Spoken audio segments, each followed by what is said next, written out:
So this game is getting off to a great start. The Lakers are playing with a lot of energy, even though I'm kind of upset because, I mean, I don't mind watching Kevin Durant play. You know, phenomenal talent.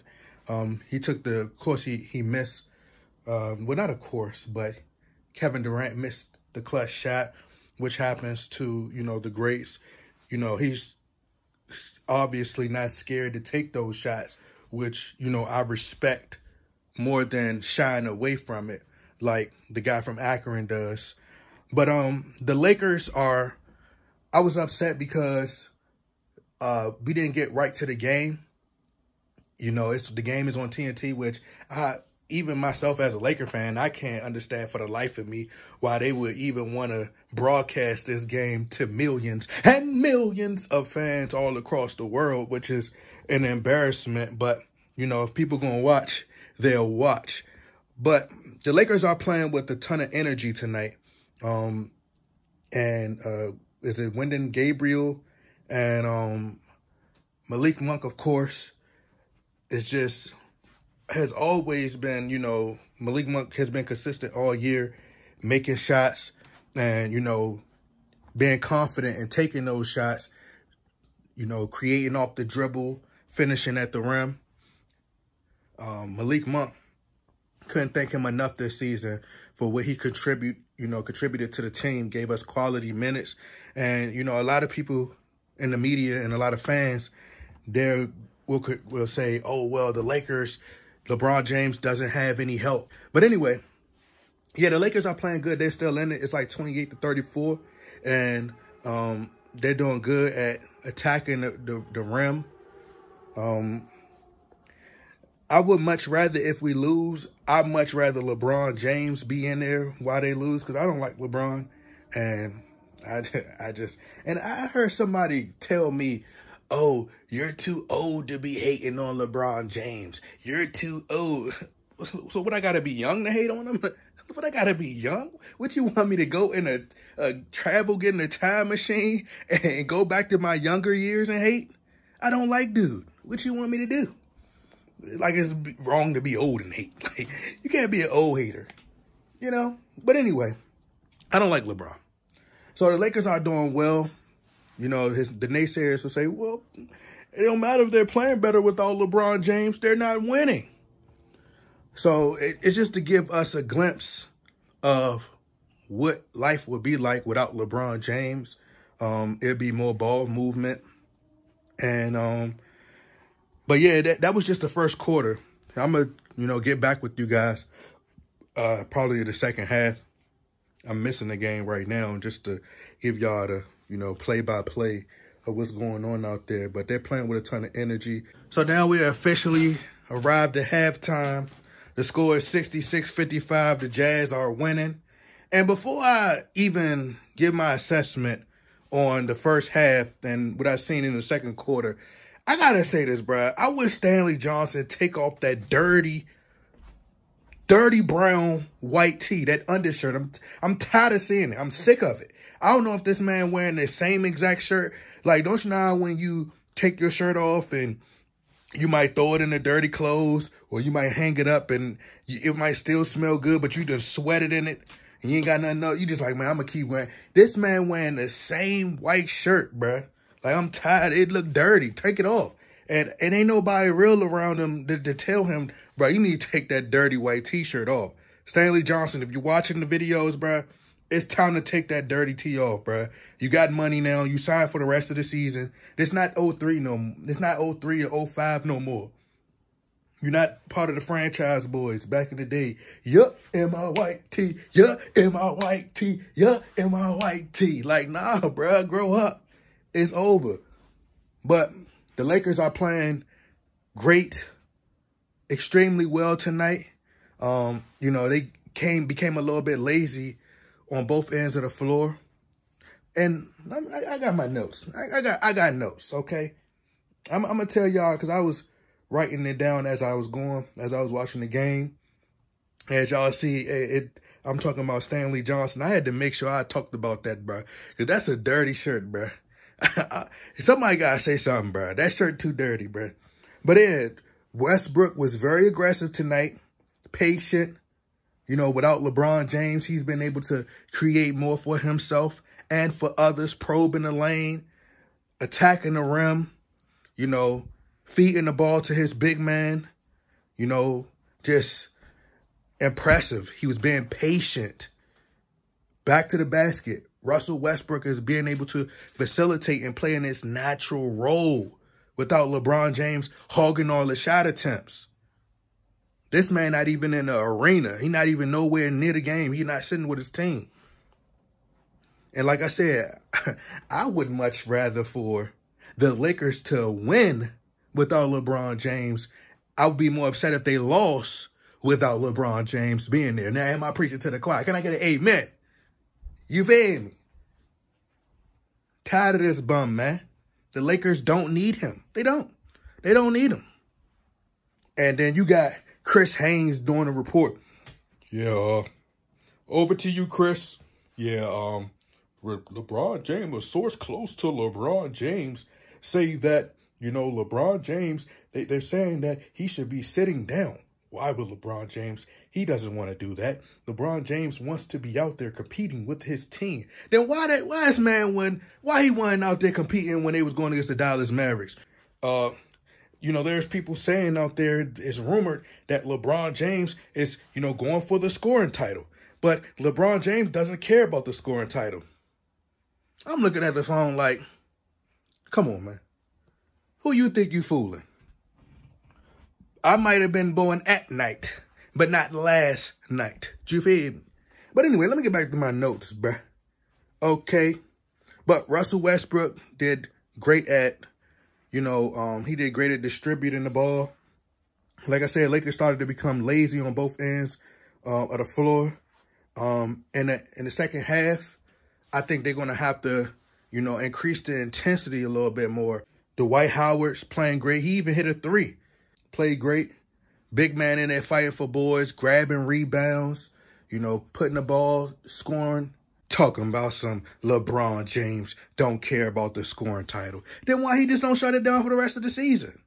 Oh, because he wants to be in the play-in tournament. So if he cares so much about the play-in tournament, then why he didn't play against the Dallas Mavericks? Come on, bro. Like, who they think they talking to? Like, we stupid. They say he's going to be the youngest 30. He'll be the oldest man at 37 years old that surpassed Michael Jordan. Who cares about the record? He could pass Michael Jordan in every statistical category, but that don't mean he better than Jordan. Numbers mean nothing. Nothing.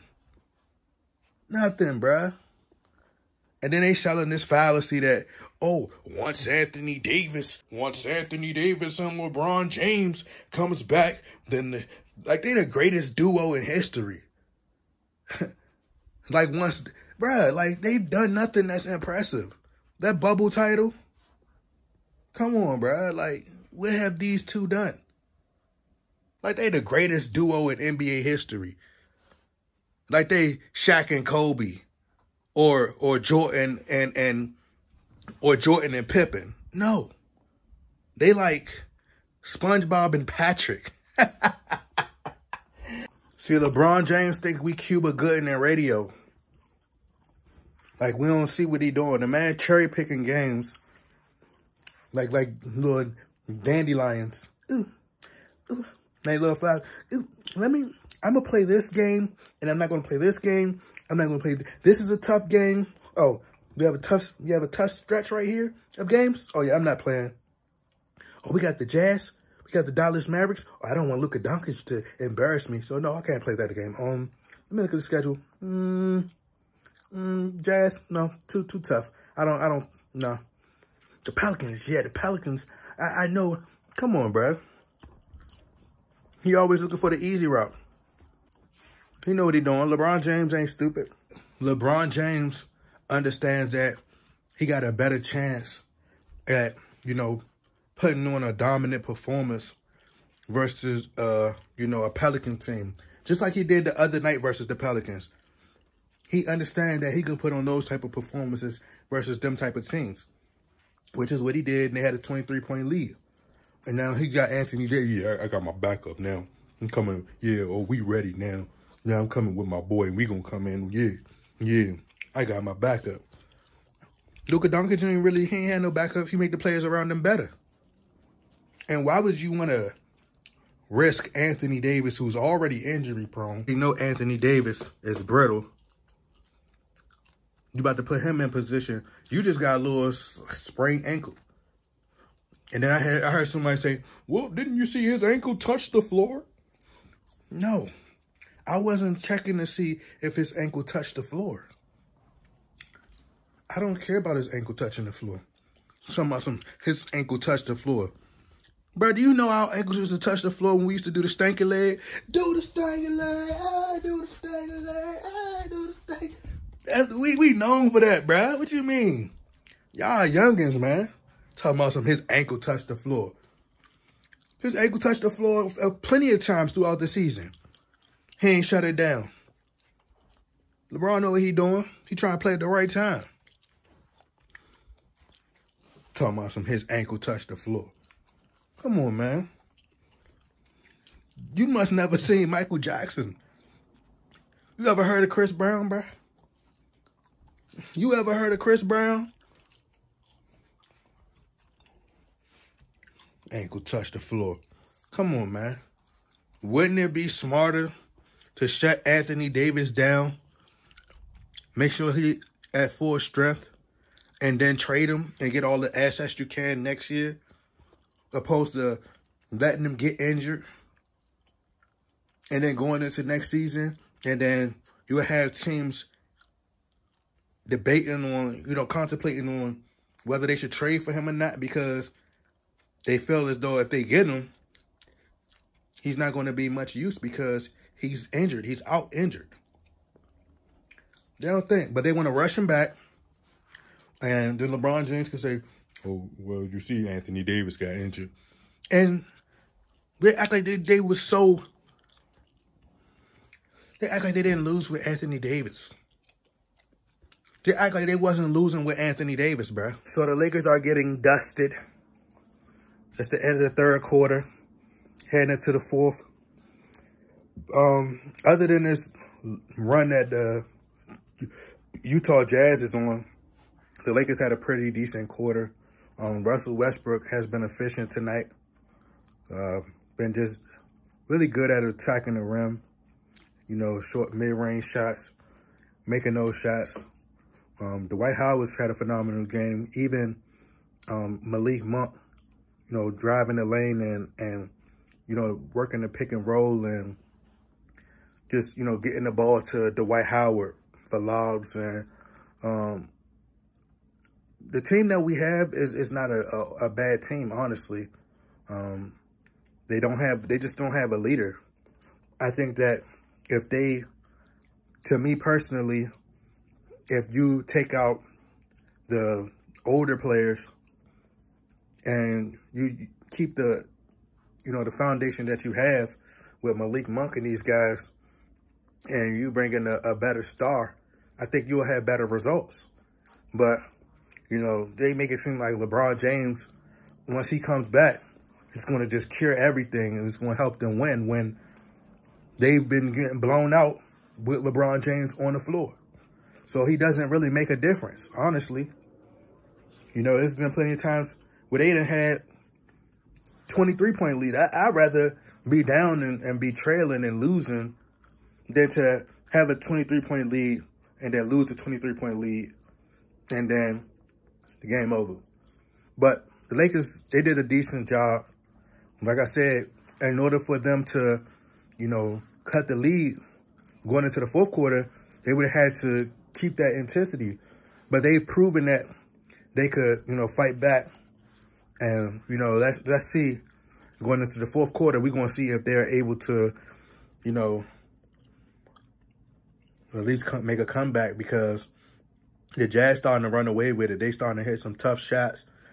Jordan Clarkson hit a Derek Nowitzki fadeaway off one leg, and y'all already know I've been high on Jordan Clarkson. As soon as he got drafted, obviously I got a Jordan Clarkson jersey in there. I told y'all, he looking like Jordan out there. The Michael Jordan. Carmelo Anthony is playing, well tonight too. He just old. He's just old, and seem like that older guy that still wants to be cool and hang out with the young dudes on the block. He remind me of the rapper Jim Jones. They still want to be young. They still chasing that glory. If I leave the game, eh? You think they still gonna love me, eh? You think they still gonna love me out there, eh? If they lose against the Pelicans tomorrow, right? They lose against the Pelicans tomorrow, I guarantee you that LeBron James is going to play enough games and then he's going to be done. He's going to get the scoring title and then he's going to sit out. It's going to contradict his so-called source who said that LeBron James doesn't care about no scoring title. It's, you know, there's rumors out there that it's only 3 games that he has left to play. Bro, shut up. We know LeBron James trying to chase that scoring title. He's looking for it every way he can because he's going to surpass Michael Jordan to be the oldest player to average more than 30. Come on now. He relishing stuff like that. You think he's going to lose out on the chance to get praised by everybody? Get celebrated? So as we approaching the end of the fourth quarter, the Lakers haven't been gritty enough on defense. Oh, yeah, I seen enough. And there's nothing left to watch throughout this game. The Lakers losing, I think it was 108 to 120 something. I need to get in the shower and get ready before I be itching like Stanley Johnson with that dirty white tee. But the Lakers tonight, they didn't have enough fight defensively, and that's that's mainly where, you know, the Lakers, if you go back and watch the film, you see that's an area where the Lakers lacked in tonight. They just didn't play well defensively. You know, Utah Jazz just did a good job at, you know, moving the ball, getting shots, making shots. You know, Rudy Gobert was feasting in the paint. The Lakers were missing shots. So it's just time for the Lakers to start over. You know, it just irks my nerves how announcers and the people covering the game, you know, always talking about how, you know, Russell Westbrook shot so poorly. But did you ever consider that, you know, it's a testament to LeBron James, you know, shot attempts, and it's affecting him finding the rhythm, which is why he's struggling? Did you ever ponder that? But, because like I said, Russell Westbrook has played great everywhere else. You get with the Lakers, all of a sudden, trash. But anyway, y'all let me know what y'all think. Y'all get in that comment box, like, subscribe, I'm out.